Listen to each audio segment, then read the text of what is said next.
Welcome dear students. നമ്മളിന്ന് കാണാൻ പോകുന്നത് NCERT ഫസ്റ്റ് ചാപ്റ്ററിലെ ടെക്സ്റ്റ് ബാക്സ് എക്സസൈസസിലെ questions 1.1 to 1.6 6 text back exercises ആണ് നമ്മളിന്ന് സോൾവ് ചെയ്യാൻ പോകുന്നത്. ആദ്യത്തെ 6 എണ്ണം.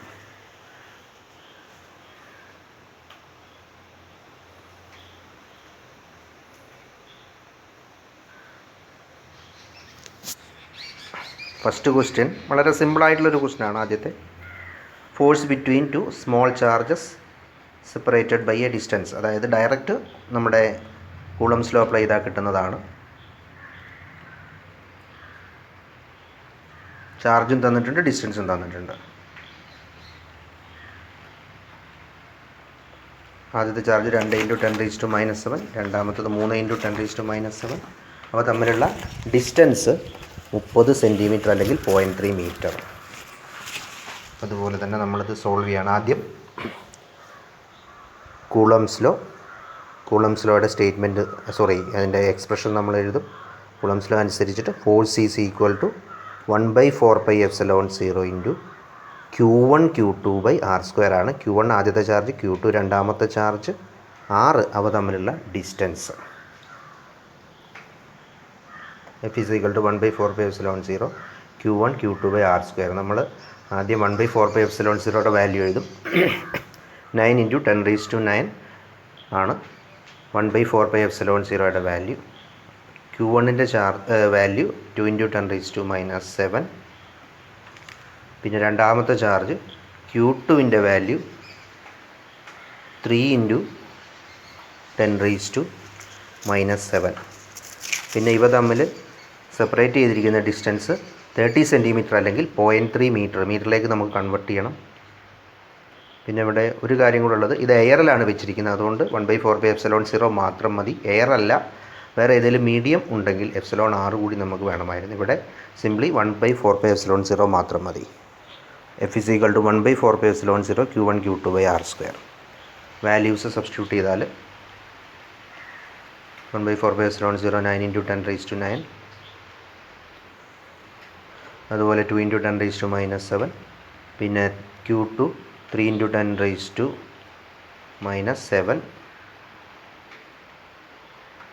Divided by r². ഡിസ്റ്റൻസിൻ്റെ സ്ക്വയർ, അത് SI യൂണിറ്റിലാവണം, 0.3 സ്ക്വയർ ആവണം. ഇത് സോൾവ് ചെയ്ത് കഴിഞ്ഞാൽ, ഇത് കാൽക്കുലേറ്റ് ചെയ്ത് കഴിഞ്ഞാൽ നമുക്കിവിടെ വാല്യൂ കിട്ടുന്നത് ഫോഴ്സ് 6 × 10⁻³ ന്യൂട്ടൺ ആയിരിക്കും ഇവിടെ നമുക്ക് വാല്യൂ കിട്ടുന്നത്.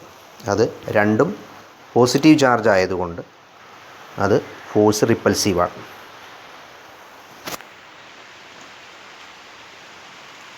Both the charges are of same kind, so the force is repulsive here. This is the second question that we have to discuss. Force on small charge spheres of charge 0.4 microcoulomb and due to another small charge -0.8 microcoulomb in air is 0.2 Newton. അതായത് അവിടെ force തന്നിട്ടുണ്ട്, നമുക്ക് distance ആണ് കാണേണ്ടത്. Force is given in this question and we have to calculate the distance here. പിന്നെ അവർ ചോദിച്ചിട്ടുണ്ട് second സ്ഫിയറിൽ ഫസ്റ്റ് സ്ഫിയർ കൊണ്ടുള്ള ഫോഴ്സ് എത്രയാണ്. അത് രണ്ടുമാണ് എയും ബിയും ക്വസ്റ്റ്യൻ ഉള്ളത്. ഫസ്റ്റ് ക്വസ്റ്റ്യൻ ഫോഴ്സ് തന്നിട്ടുണ്ട്. നേരത്തെ അതേ സെയിം ഇക്വേഷനാണ് നമ്മളിവിടെ ഡിസ്റ്റൻസ് കാൽക്കുലേറ്റ് ചെയ്യുന്നു. ഫസ്റ്റ് ക്വസ്റ്റ്യനിൽ നമ്മൾ ഫോഴ്സ് കാൽക്കുലേറ്റ് ചെയ്തു. കൂളംസ് ലോ തന്നെയാണ് നമ്മളിവിടെ ഉപയോഗിക്കാൻ പോകുന്ന എക്സ്പ്രഷൻ. അതായത് 1/4πε0 × Q1 Q2/r² എന്നുള്ള സെയിം ഇക്വേഷനാണ് നമ്മളിവിടെ ഉപയോഗിക്കുന്നത്.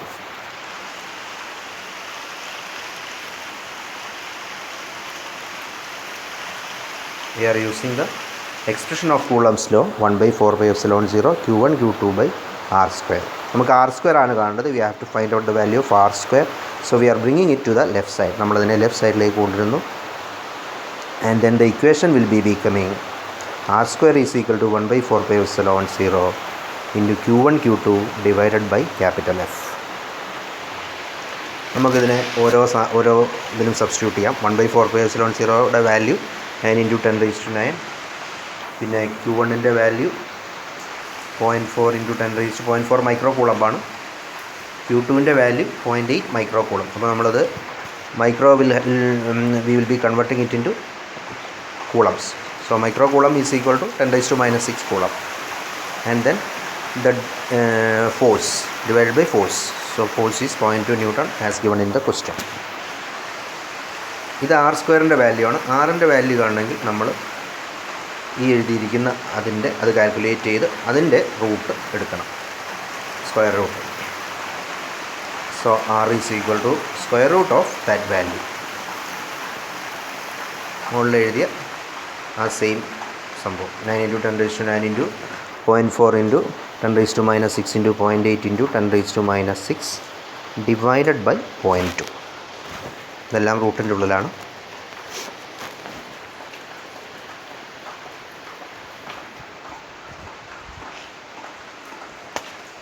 ഇതിൻ്റെ ആൻസർ നമുക്ക് കിട്ടുന്നത്, കാൽക്കുലേറ്റ് ചെയ്ത് കഴിഞ്ഞാൽ കിട്ടുന്നത് വാല്യൂ 12 ഇൻറ്റു 10⁻⁻² ന്യൂട്ടൺ ആയിരിക്കും. ന്യൂട്ടൺ അല്ല, സോറി, അവിടെ ന്യൂട്ടൺ എന്നാണ് ഇവിടെ എഴുതിയിരിക്കുന്നത്, ഡിസ്റ്റൻസ് ആണ്. So it is in metre. Sorry, അതിൽ ചെറിയ കറക്ഷനാണ്, മീറ്റർ, ന്യൂട്ടൺ അല്ല, മീറ്റർ ആണ്. r is equal to 12 into 10⁻⁻² metres, അതായത് 12 സെൻറ്റിമീറ്റർ. ഇതിൻ്റെ ബി പാർട്ട് സെക്കൻഡ് സ്ഫിയറിൽ ഫസ്റ്റ് സ്ഫിയർ കൊണ്ടുള്ള ഫോഴ്സ് ഇത്രയെന്നാണ്. അത് നേരെ നമ്മുടെ കൂളംസ് ലോയുടെ വെക്ടർ ഫോം പ്രകാരം F12 ഈസ് ഈക്വൽ ടു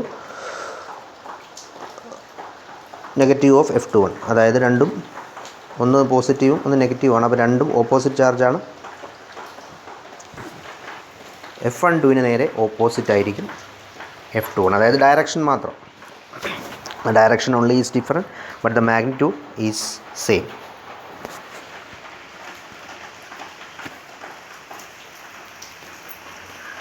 അതായത് ക്വസ്റ്റനിൽ തന്നിരിക്കുന്ന അതേ വാല്യൂ 0.2 ന്യൂട്ടൺ തന്നെയാണ് ഇവിടെ ഫോഴ്സും, അതായത് ബി പാർട്ട്. ഇനി നമുക്ക് തേർഡ് ക്വസ്റ്റ്യനിലേക്ക് പോകാം. ഇതാണ് തേർഡ് ക്വസ്റ്റ്യൻ. ഒരു റേഷ്യോ ഡയമെൻഷൻലെസ് ആണെന്ന് പ്രൂവ് ചെയ്യണം, പിന്നെ ആ റേഷ്യോയുടെ വാല്യൂ, പിന്നെ അതിൻ്റെ സിഗ്നിഫിക്കൻസ്, അങ്ങനെ 3 പാർട്ടാണ്. First of all we have to prove the ratio is dimensionless, then we have to find the value of the ratio, and then we have to write the significance of the ratio. 3 കാര്യങ്ങളാണ്.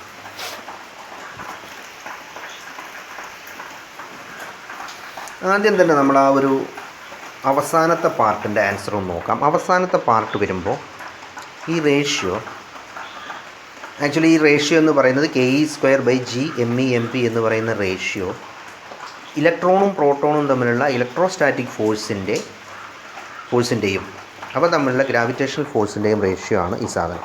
അതെങ്ങനെയാണ് നമുക്ക് question ചെയ്തു വരുമ്പോൾ മനസ്സിലാവും. ഈ റേഷ്യോയുടെ അവസാനത്തെ പാർട്ടിൻ്റെ ആൻസറാണ് ഞാനിപ്പോൾ ഇവിടെ പറഞ്ഞിരിക്കുന്നത്. ഈ റേഷ്യോ എന്ന് പറയുന്നത് electrostatic force by gravitational force, എന്തിൻ്റെ, ഇലക്ട്രോണിൻ്റെയും പ്രോട്ടോണിൻ്റെയും.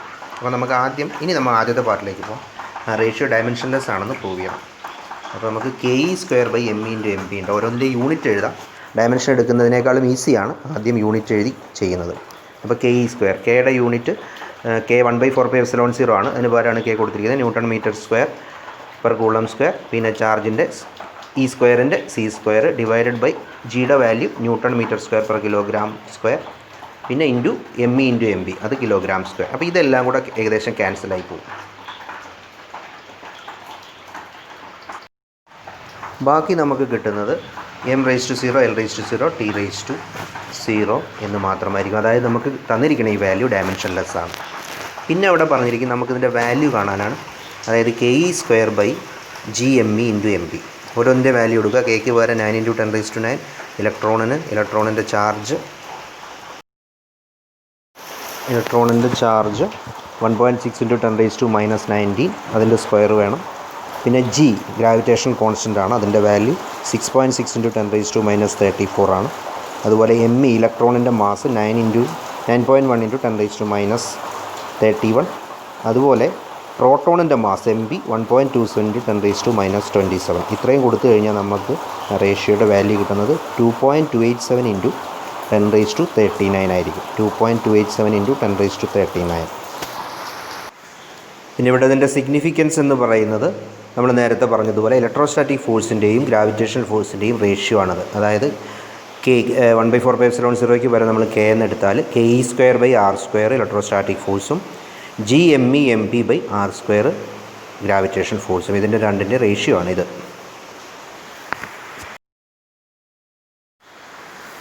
നമ്മുടെ അടുത്ത ക്വസ്റ്റ്യൻ വരുന്നത് electric charge of A body is quantised. അതിലെ സ്റ്റേറ്റ്മെൻറ്റിൻ്റെ മീനിങ് ആണ് ചോദിക്കുന്നത് എ പാർട്ടിൽ. സെക്കൻഡ് പാർട്ടിൽ ചോദിക്കുന്നത് ഒരുപാട് വലിയ ഒരു ചാർജ് കൺസിഡർ ചെയ്യുമ്പോൾ നമ്മൾ ക്വാണ്ടൈസേഷൻ എന്തുകൊണ്ടാണ് അവഗണിക്കുന്നത്. If why we are ignoring quantization when dealing with large or macroscopic charges. ഇതാണ് ക്വസ്റ്റ്യൻ. അതിലൊന്നാമത്തെ പാർട്ട് നമ്മൾ പഠിച്ചത് തന്നെയാണ്. ക്വാണ്ടൈസേഷൻ ഓഫ് ഇലക്ട്രിക് ചാർജ് എന്ന് പറയുമ്പോൾ ചാർജിൻ്റെ പ്രോപ്പർട്ടിയാണ്. ഇറ്റ് ഈസ് എ പ്രോപ്പർട്ടി, 4 പ്രോപ്പർട്ടിയുള്ള ഒരു പ്രോപ്പർട്ടിയാണ് quantization of electric charge. Quantization Q = ± NE, അല്ലെങ്കിൽ ഒരു ബോഡിയുടെ charge electronic charge into N ആയിരിക്കും, where N is the integer. Charge on any body in the universe is the integral multiple of electronic charge. അതാണ് ഈ quantisation എന്ന് പറയുന്ന സാധനം. Q = ± NE. അത് നെഗറ്റീവ് ചാർജുള്ള ബോഡിയാണെങ്കിൽ നമ്മൾ മൈനസ് കൊടുക്കും, അല്ലെങ്കിൽ പോസിറ്റീവ് ചാർജുള്ള ബോഡിയാണെങ്കിൽ അവിടെ പോസിറ്റീവ്. E എന്ന് പറയുന്ന ഇലക്ട്രോണിൻ്റെ ചാർജും N എന്ന് പറയുന്ന ഇൻറ്റീജർ. Q = ± NE. അതാണ് എ പാർട്ടിൻ്റെ ആൻസർ. ഇനി ബി പാർട്ടിൻ്റെ ആൻസർ വരുമ്പോൾ മാക്രോസ്കോപ്പിക് ചാർജുമായിട്ട് നമ്മൾ ഇത് ചെയ്യുമ്പോൾ, മാക്രോസ്കോപ്പിക് ചാർജസുമായിട്ട് ഡീൽ ചെയ്യുമ്പോൾ നമ്മൾ എന്തുകൊണ്ടാണ് ഈ ക്വാണ്ടൈസേഷനെ അവഗണിക്കുന്നത്. അതായത് വളരെ വലിയ ചാർജ്, ഫോർ എക്സാമ്പിൾ നമ്മൾ വളരെ വലിയ 6000, 7000 അല്ലെങ്കിൽ any number of such a large charge, if you are considering such a huge amount of charge, quantization has no importance. അതായത് ഒരു ഇലക്ട്രോണിൻ്റെ ചാർജ് പോയാലോ അല്ലെങ്കിൽ ഒരു ഇലക്ട്രോണിൻ്റെ ചാർജ് കിട്ടിയാലോ, അതായത് വളരെ ചെറിയ ചാർജിൻ്റെ നഷ്ടമോ ഒന്നും നമുക്ക് അവിടെ ഒരു ക്രൈറ്റീരിയ ആവുന്നില്ല if you are dealing with macroscopic or large scale charges. Here the question is our fifth question. When glass rod is rubbed with silk, charge appears on board. Explain how this observation is consistent with law of conservation of charge. അതായത് glass റോഡും സിൽക്കുമായി റബ്ബ് ചെയ്യുമ്പോൾ ഗ്ലാസിനും charge കിട്ടുന്നുണ്ട്, സിൽക്കിനും charge കിട്ടുന്നുണ്ട്. ഈ observation എങ്ങനെയാണ് law of conservation of ചാർജുമായിട്ട് എങ്ങനെയാണ് agree ചെയ്യുന്നതെന്നാണ് question. ഇതിൻ്റെ ആൻസർ, നമ്മൾ ഗ്ലാസ് റോഡ് സിൽക്കുമായിട്ട് റബ്ബ് ചെയ്യുമ്പോൾ ഗ്ലാസിന് ഇലക്ട്രോണുകൾ നഷ്ടപ്പെടുന്നത് കൊണ്ടാണ് ഗ്ലാസ് പോസിറ്റീവ് ചാർജ് ആകുന്നത്. ഗ്ലാസിന് 2 ഇലക്ട്രോണുകൾ നഷ്ടപ്പെട്ടാൽ ആ 2 ഇലക്ട്രോണുകൾ will be gained by the silk. അപ്പോൾ ഗ്ലാസിന് നഷ്ടപ്പെടുന്ന പോസിറ്റീവ് ചാർജ് അത്രയും തന്നെ സിൽക്കിന് ഗെയിൻ ചെയ്യുന്നു. ഗ്ലാസിന് +2 കിട്ടുന്നതെങ്കിൽ സിൽക്കിന് അവിടെ -2 കിട്ടുന്നത്. So again total charge is equal to 0. +2 and -2 0 ആയിരിക്കും. ഗ്ലാസിന് എത്ര തന്നെ കിട്ടുന്നുണ്ടോ അത്രയും തന്നെ ഗ്ലാസിന് എത്ര തന്നെ ഇലക്ട്രോണുകൾ നഷ്ടപ്പെടുന്നുണ്ടോ അത്രയും തന്നെ ഇലക്ട്രോണുകൾ സിൽക്കിന് ഗെയിൻ ചെയ്യുന്നു. ഗ്ലാസിന് +2 ആണെങ്കിൽ സിൽക്കിന് -2. So total charge is 0 as before rubbing. റബ്ബിങ്ങിൻ്റെ മുൻപ് ടോട്ടൽ ചാർജ് 0 ആയിരുന്നു. സോ റബ്ബിങ്ങിന് ശേഷവും net charge or the total charge of the system is 0.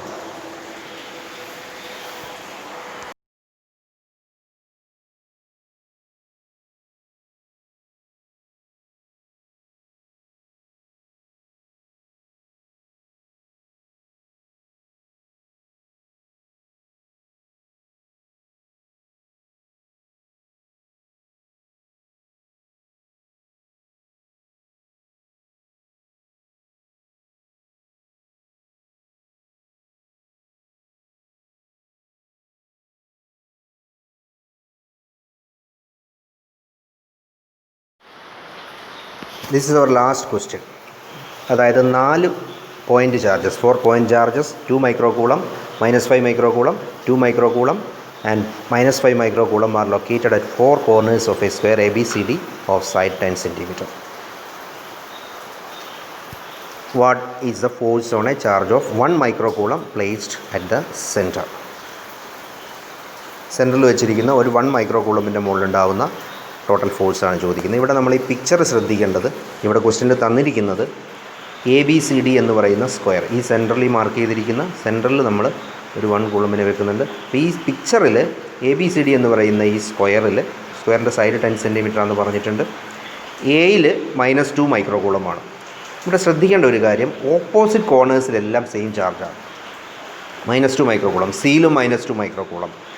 അതുപോലെ തന്നെ at the points B and D we have put 5 microcoulomb. We are getting opposite charges at opposite corners. ഈ ഒരു picture കണ്ടാൽ തന്നെ നമുക്ക് കുറച്ച് ഫെമിലിയർ ആണെങ്കിൽ നമുക്ക് മനസ്സിലാവും. ഓപ്പോസിറ്റ് കോർണേഴ്സിൽ സെയിം ചാർജാണ് ഒരു സ്ക്വയറിനെങ്കിൽ അവിടെ ടോട്ടൽ ഫോഴ്സ് അല്ലെങ്കിൽ total field at the centre will be 0. അതുപോലെ തന്നെ ടോട്ടൽ ഇലക്ട്രിക് ഫീൽഡ് 0 ആയിരിക്കും. ഇലക്ട്രിക് ഫീൽഡ് 0 ആണെങ്കിൽ അവിടെ വെക്കുന്ന ചാർജിൻ്റെ മുകളിലുള്ള ടോട്ടൽ ഫോഴ്സും 0 ആയിരിക്കും. അപ്പോൾ നമുക്കതിന് മുമ്പ് ഓരോന്നായിട്ട് ഓരോ ചാർജുകളായിട്ട്, ഈ 4 ചാർജുകളിൽ ഓരോ ചാർജുകളായിട്ട് ആ സെൻറ്ററിൽ വെച്ചിരിക്കുന്ന 1 കൂളമ്പിൻ്റെ മുകളിൽ എത്ര ഫോഴ്സ് എക്സെർട്ട് ചെയ്യുന്നുണ്ടെന്ന് നോക്കാം. എന്നിട്ട് അവസാനം നമുക്ക് ഈ ഫോഴ്സുകളുടെ വെക്റ്റർ സമ്മ് കാണാം. അപ്പോൾ FA എന്ന് പറയുന്നത് 1/4πε0ക്ക് പകരം K എന്ന് എടുക്കുന്നു. K ഇൻറ്റു ഫസ്റ്റ് ചാർജ്, എയിലിരിക്കുന്ന ചാർജ്, ഇൻറ്റു അവിടെ നമ്മൾ ആ സെൻറ്ററിൽ വെക്കുന്ന 1 × 10⁻⁶ 1 മൈക്രോകൂളം ഡിവൈഡ് ബൈ R². ആറിൻ്റെ വാല്യൂ ഇപ്പോൾ കൊടുക്കണ്ട, കാരണം ഇത് ക്യാൻസൽ ചെയ്ത് പോകുന്നതുകൊണ്ട് we need not substitute the value for R. അതുപോലെ തന്നെ FA കഴിഞ്ഞാൽ പിന്നെ നമ്മൾ FC കാണാം, ഓപ്പോസിറ്റ് സൈഡ്. അവിടെയും ഇതുപോലെ K ഇൻറ്റു 2 × 10⁻⁶ ഇൻറ്റു സെൻറ്ററിൽ വെച്ചിരിക്കുന്ന ചാർജ് 1 × 10⁻⁶ ഡിവൈഡ് ബൈ R². രണ്ടിൻ്റെയും വാല്യൂ നോക്കുക, രണ്ടും വാല്യൂ സെയിം ആണ്. ഡയറക്ഷൻ നമ്മൾ മാർക്ക് ചെയ്തിട്ടുണ്ട്. FAയും FCയും ഓപ്പോസിറ്റാണ്. അപ്പോൾ FAയും FCയും ഈക്വൽ ആൻഡ് ഓപ്പോസിറ്റാണ് നമുക്കിവിടെ കിട്ടുന്നത്. ഇനി നമുക്ക് FBയും FDയും നോക്കാം. FBയുടെ വാല്യൂ എഴുതി കഴിഞ്ഞാൽ K into first charge 5 × 10⁻⁶ into നമ്മൾ ആ സെൻറ്ററിൽ വയ്ക്കുന്ന 1 മൈക്രോകൂളം ഡിവൈഡഡ് ബൈ R². R എല്ലായിടത്തും സെയിം ആണ്, കാരണം സെൻറ്ററിൽ നിന്ന് കോർണറിലേക്കുള്ള ഡിസ്റ്റൻസ് ആണ്. അതുപോലെ തന്നെ FB എഴുതി കഴിഞ്ഞാൽ FD എഴുതാം. K into 5 × 10⁻⁶ into 1 microcoulomb divided by R². ഇത് നോക്കിയാൽ നേരത്തെ എയും FAയും FCയും ഈക്വലാണ് എന്ന് പറഞ്ഞതുപോലെ, ഈക്വൽ ആൻഡ് ഓപ്പോസിറ്റ് എന്ന് പറഞ്ഞതുപോലെ, in the same way we can observe that FB and FD are in the opposite direction. So these two forces will get cancelled. These two pairs will get cancelled. FAയും FCയും equal and opposite ആണ്. FBയും FDയും equal and opposite ആണ്. അങ്ങനെ ഈ രണ്ട് പേരും വിൽ ഗെറ്റ് ക്യാൻസൽ. അതായത് നമ്മളവിടെ വെച്ചിരിക്കുന്ന സെൻറ്ററിൽ വെച്ചിരിക്കുന്ന 1 കൂളമ്പിൻ്റെ മുകളിലുള്ള total force or net force ഈ 0. ഇതേ ക്വസ്റ്റ്യൻ വേറെ തരത്തിലും ചോദിക്കാറുണ്ട്. 1 മൈക്രോകൂളം വെച്ചിട്ടില്ലെങ്കിൽ, മൈക്രോകൂളമാണ് 1 കൂളമല്ല, 1 മൈക്രോകൂളം വെച്ചിട്ടില്ലെങ്കിൽ നമുക്ക് ഫോഴ്സ് ചോദിക്കുന്നതിന് വരെ അവിടെ ഇലക്ട്രിക് ഫീൽഡ് ആയിരിക്കും ചിലപ്പോൾ ചോദിക്കുക. What is A net electric field at that point. ഇവിടെ ഓപ്പോസിറ്റ് എൻഡ്സിൽ സെയിം ചാർജാണ് വരുന്നതെങ്കിൽ ഇലക്ട്രിക് ഫീൽഡും ഫോഴ്സും എല്ലാം 0 ആയിരിക്കും.